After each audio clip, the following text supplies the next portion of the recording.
Welcome to the Screen Podcast. Thank you for joining us. Every Thursday, we're here with insight and analysis of the global film industry.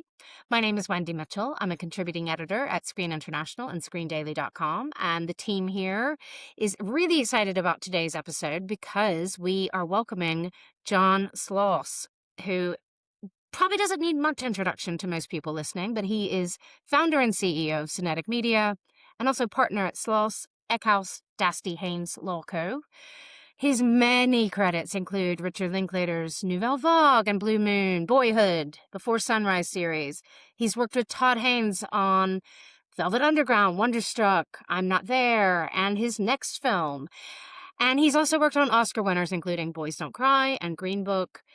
And he's done sales for so many hits like Napoleon, Dynamite, Little Miss Sunshine, Precious, Summer of Soul. My goodness. So, welcome, John. Hello. This is a man who knows the indie film business, in my opinion, inside and out.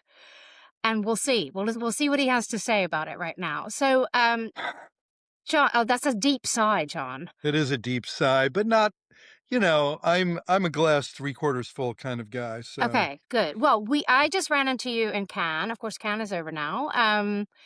What are your thoughts on Cannes this year in terms of the films or the business or both?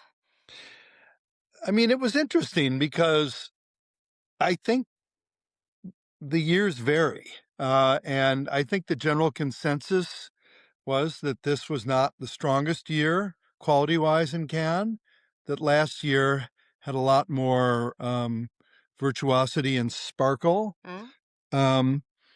I think there's an issue of American films in Cannes, and that we can talk about that. And Yes. I think the finance market was fascinating for me. I feel like, I know this has always been the case, but I feel like technology and mobility has really changed the process of making movies. You can hunt for the right subsidies, you can hunt for the right locations, you can hunt for the right, crew costs around the world, and really have more tools at your disposal to put together and optimize productions for the amount of money that you have. Okay, so that sounds positive. I think it's positive. Yeah, it's it turns a chess game into a three-dimensional chess game, and that's interesting. And I think it's kind of cool, actually. Okay. Why weren't there? I mean, this is not Terry Fremo's podcast, but why do you think there weren't more American films in Cannes this year? I mean, this is wildly reductive, and I just have to put that caveat in there. But I think there are some people concerned about, the media there, maybe the French media, that being at the mercy of critics who you can't anticipate for something so valuable. I think that's true with the larger American films. Yeah, certainly. And I think there's a recent sort of development, I think spearheaded by Warner Brothers, to sort of not bring their more literary films to film festivals. I think, I don't know where that's coming from, whether it's Mike DeLuca and Pam Abdi, but, Paul Thomas Anderson's film didn't play a festival. didn't need to. Well, Arguably. yeah, I mean, there are a lot of films that have played Cannes in the past that didn't need to. I mean, you could argue whether Top Gun needed the Cannes Film Festival. I don't really think so.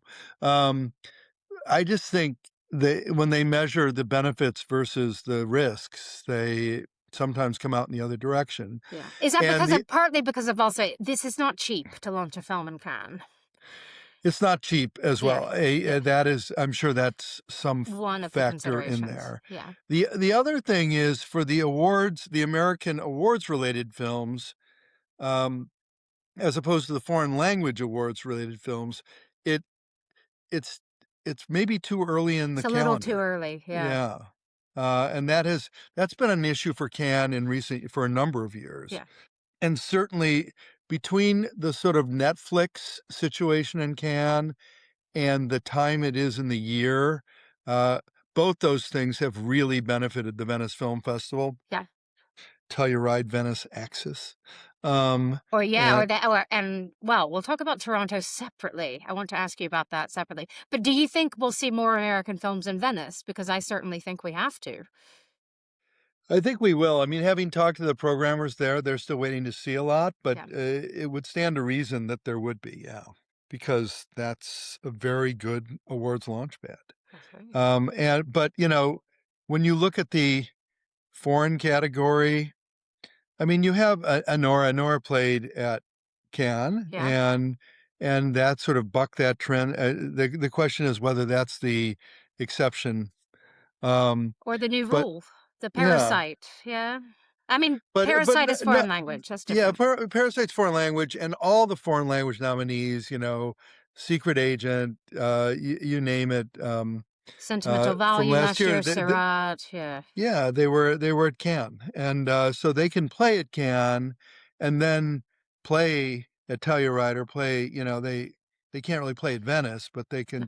play Toronto, they can play the fall festivals, New York Film Festival New York too. Film Yeah. Festival, and really have a proper cadence launch toward Mm, awards. yeah. That's harder for American films. Yeah. What about something like James Gray's Paper Tiger? I don't know if you had a chance to see it, but I'm just I wondering, didn't. did I gave my ticket to my son, oh, who what was a good visiting. dad. Yeah, I don't know if that'll get me in trouble with the Cannes Film Festival, but No, nobody's listening.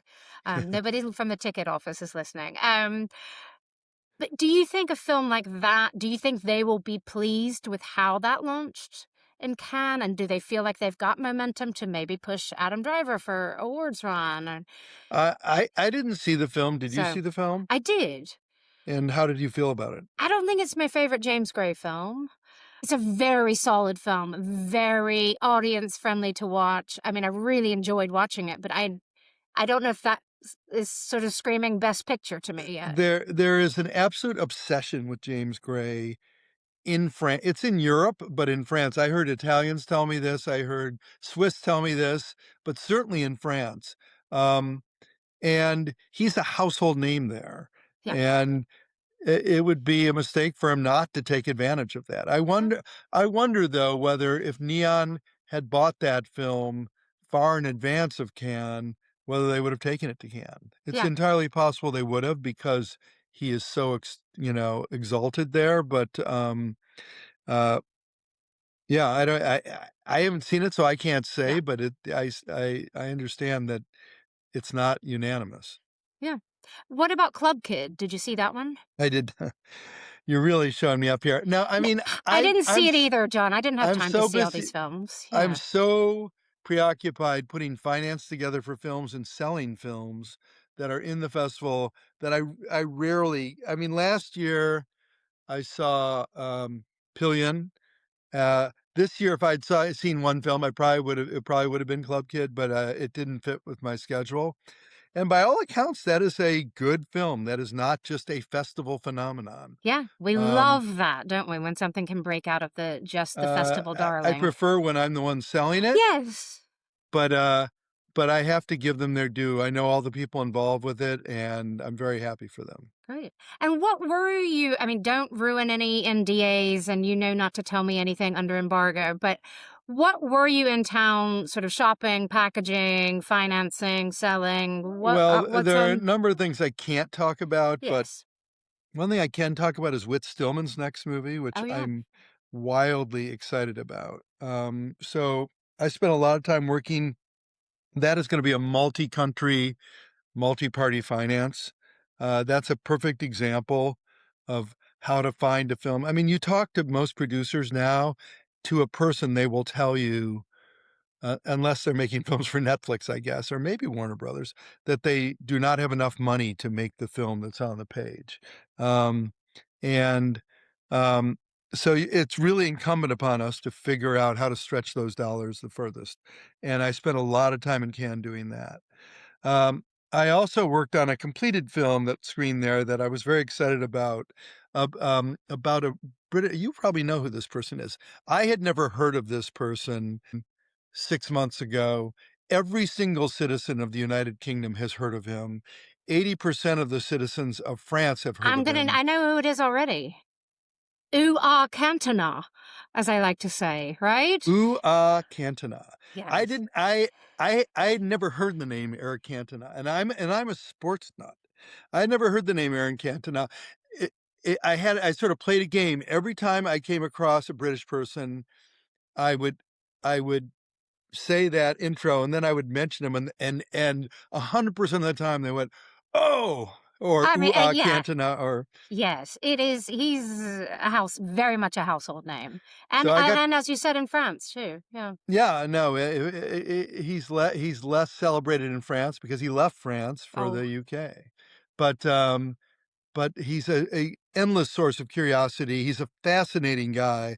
I spent a lot of time with him in Cannes, oh. which I was privileged to do, and, I am I mean, part of the reason I love doing what I'm doing is because I get exposed to all of these cultural things that I would never have known about, either by selling films about them or obviously through international travel. But uh, I would say to young people thinking of different industries to get into, this is a great way to sort of fill out your cultural awareness.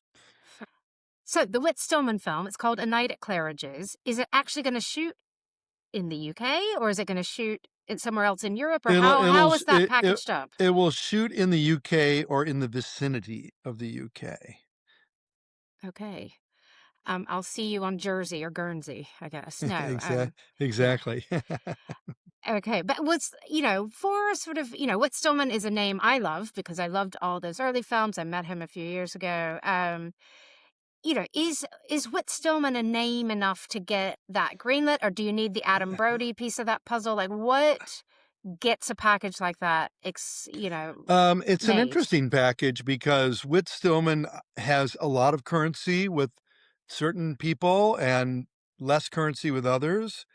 I would say that Adam Brody, who's been in a Whit Stillman film, has a lot of currency in some quarters and less in others, and I would say that Venn diagram is not wildly overlapping.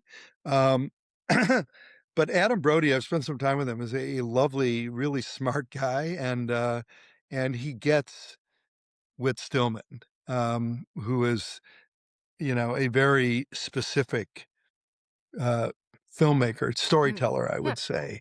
And he's very funny, and there are certain people who do better with his dialogue than others, and I would put Adam Brody right there. And as Oh, we I can know, already picture Adam Brody saying Whit Stillman dialogue. right? That's sort of hyper literate. Yeah. Yeah, I'm And in. then and Laura Carmichael She was in from Downton, right? Downton Yeah. Abbey is there, and we're gonna fill out the cast. It's I would, look at I would like to think that Whit Stillman alone is fully financeable, and in some quarters he may be, and he's certainly, I would say, popular among the equity set. Uh, I read yesterday. This is a fun fact. I read yesterday. I don't know what the basis of this statement is, but there were 288 new billionaires last year. Okay. How many are investing in film, John Sloss? 287. Uh, they want to. They haven't yet. I would look at when you Are you serious? Because film is not the safest investment. yeah, You well, have to want to. You have to believe in it as well, right? Wendy, when you have when you have enough money for the next 7 generations of your family, are you looking for a return? I mean, that doesn't mean it has to be throwing money down a hole. The problem with billionaires isn't that they demand high returns. The problem with billionaires is that they do not want to be made to look the fool. And there's this cliche about film investment that it is uniformly bad investment. I don't take that point of view. I mean, if you're looking purely for financial returns, uh, you should not be putting your money into films. If you understand the nature of double bottom line investing, where it doesn't have to be throwing money down a hole, but that there's something else you get out of it, whether it's cultural relevance, whether it's glamour, um, then film's a great investment, especially for someone who probably will accrete more money and interest during the filming than their investment. This is just a reminder I'm never gonna be a billionaire, John, but it's okay. I'm gonna soldier on. Wendy, it's early days. Okay, yeah, we'll see. We'll see what happens. Podcasting, it's gonna take off one day. Uh, Podcasting, there's a future. what do you think the market is really not keen on right now? Are there things you're trying to put together? Or you don't have to name names, but like, what is the market not wanting? I mean, there's a real issue of, you know, uh, films over $10 million that are not genre films. Um, Genre films Dramas, seem to be dramas, yeah. complete evergreens, and there's this fascination now with the influencer economy. For people coming up on YouTube and TikTok and building audiences, and then transitioning those to films, and then taking them or not to film festivals. That seems to be a growing uh, thing. I said something, it's funny. I was talking to Darren Aronofsky at Cannes, and I said, one thing about AI, it seems to me that within about 5 to 10 years, no film, no matter what its scale, will cost more than $20 million below the line. Not leaving out director and movie star Hmm. salaries, but the actual The physical making production of the of a film. film. Yeah, Yeah, I mean, why would it have to? yeah. But Um, you're not talking about Marvel movies. Are you talking about our kind of movies or even Marvel why not movies? Marvel movies? Okay. I mean, if the audience revolts and says this is not practical, real production, this is, you know, created backdrops or whatever, then I'm not an expert in this. Then maybe there's a problem. But with the rate of advancement of anything, any visual look, um, I think it's entirely possible that there just won't be $160 million films within about 5 to 10 years. Oh, interesting. Do you ever use any kind of AI in your work for like data analysis or projections or anything like that, or is that you don't need Yeah, to? I mean, I'm not the poster child for the most advanced use of AI, but a lot of people who work with me might be. Um, and we've certainly used reduced cost of VFX on the films. Rick Linklater made great use of it in Nouvelle Vogue when he was, creating um, 1959 Paris, Hmm. and that gave me a glimpse of what the possibilities were. What do you think Godard would say about that? Would he, because he liked to push things forward, would he be excited about I think he'd be AI? excited about it. I think, yeah. I mean, he was never. I mean, he was a crank, but he was never an old fuddy-duddy. I mean, I think he loved the idea of innovation and of really just playing with the medium. So I don't think he would have. I haven't had that conversation with Rick, but I bet Rick would agree. I don't Okay. think he would have had a problem with it. Yeah. I want to talk about the other Linklater film from last year, which was Blue Moon, which I adored. Ethan Hawke, Oscar nominated for that. I mean, just unrecognizable he was. I just adored that film. Can you tell me a little bit about how you made that film? Because it wasn't at Sardi's. No, it wasn't. I made that film. I got the script. I read the script. I knew that Ethan and Rick were working on it and that that's what it was. Um, and I sent it to one company. I know I'd probably get in trouble for this, but all the other companies know because I didn't send it to them. I sent it to Sony Classics because to me, this was a bullseye for their audience, for the people they know how to market to. And they loved it. They loved it. Um, I did a deal with them that enabled equity to come in and work alongside of them. So that meant that they didn't have to, if they were going to pre-buy the world, which they did, they didn't have to fully finance the film. And then we looked for the sort of best place to shoot it. Yeah. And uh, I'd been curious about Ireland for a long time. I thought that Dublin might suit the mood of the movie for some reason, even though we were gonna build Sardi's and shoot entirely in a studio. And, so I met with this production company, Wild Atlantic in Oh, Ireland, yeah. and we talked about it. Yeah, they're great. And I found out more about the, tax benefits from Ireland, and the fact is, on the first day of photography, we got a check for 90% of 35% of the company of On the day budget one of on shoot. day 1 of shooting. It wasn't like 18 months, it wasn't anything like that. So, um, that was great. We didn't have to borrow. We worked out the cash flow, so we didn't have to borrow from a bank. We didn't need a bond company because of that. And we built Sardi's at Ardmore Studios south of Dublin and shot the whole thing right there.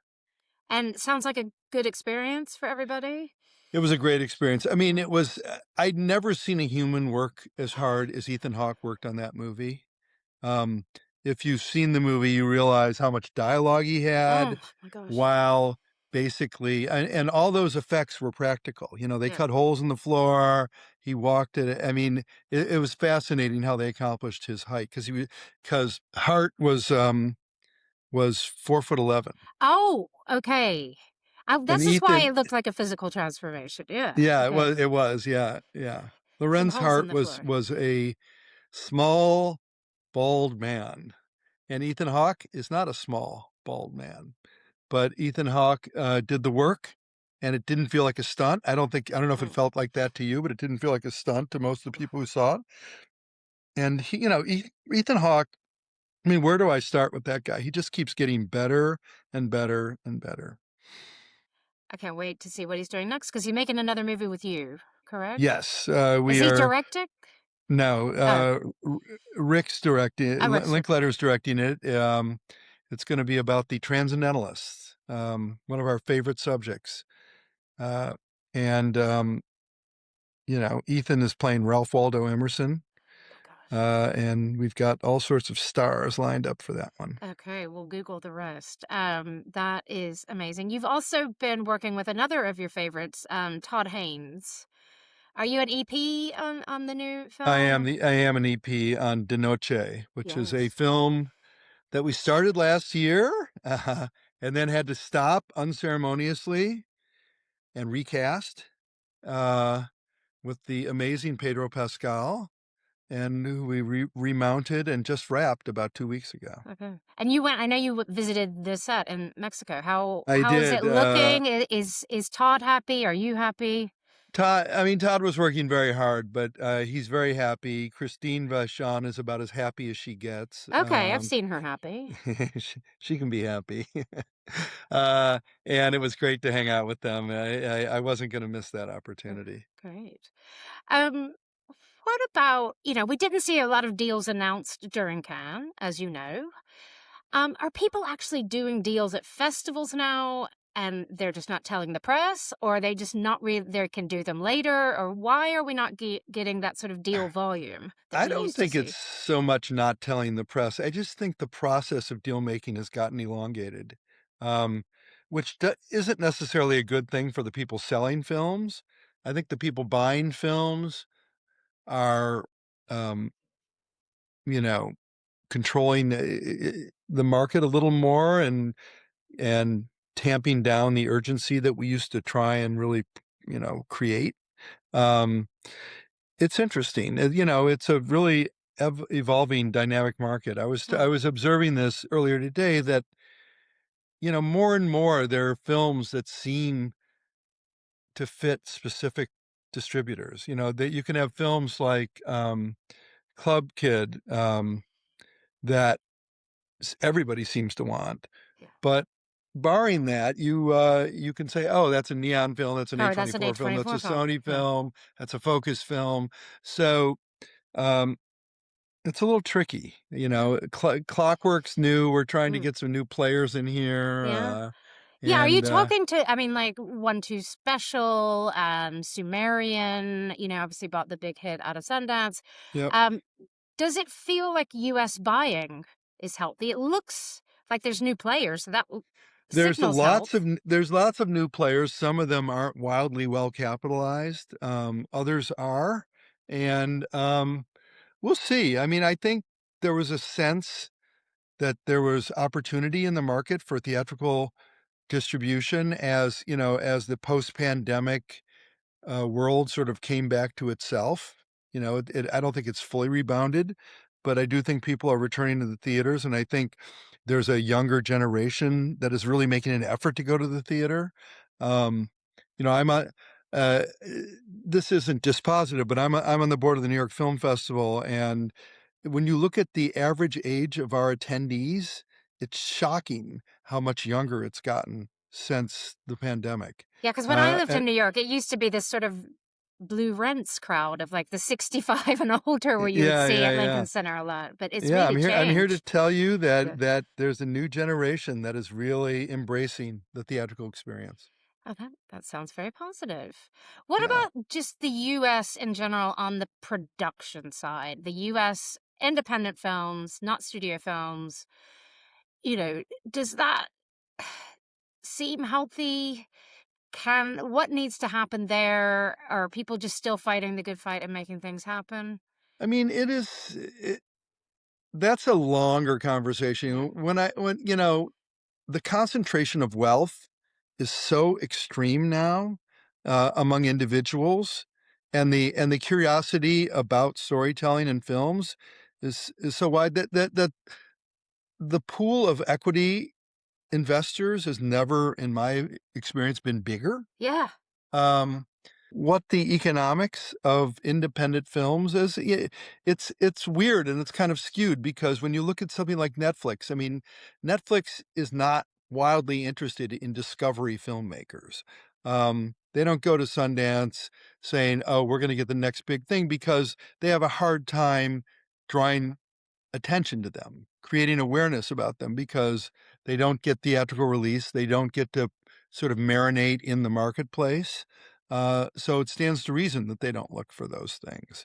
So as these new theatrical distributors grow and proliferate, and if they stay in business, then yeah, then I think that'll be very good for the American independent, the traditional, discovery filmmakers. I mean, it's going to be very interesting to see with the move to Boulder for Sundance. Hopefully, that'll be a reinvigoration, and there's every reason to believe that that market can sort of come back to what it was. Thanks to John Sloss for joining us on this episode of the Screen Podcast, and thanks to you for tuning in. John is so busy, you might have even heard his phone ringing a few times. I think those are the post-can deals coming in. I hope that wasn't too distracting. But thank you for joining us at the Screen Podcast. Do tune in every Thursday, and a big thanks to the whole team at Screen who makes this possible, including our podcast producer, Ellie Cownan, and our head of digital, Orlando Parfit. See you again next Thursday.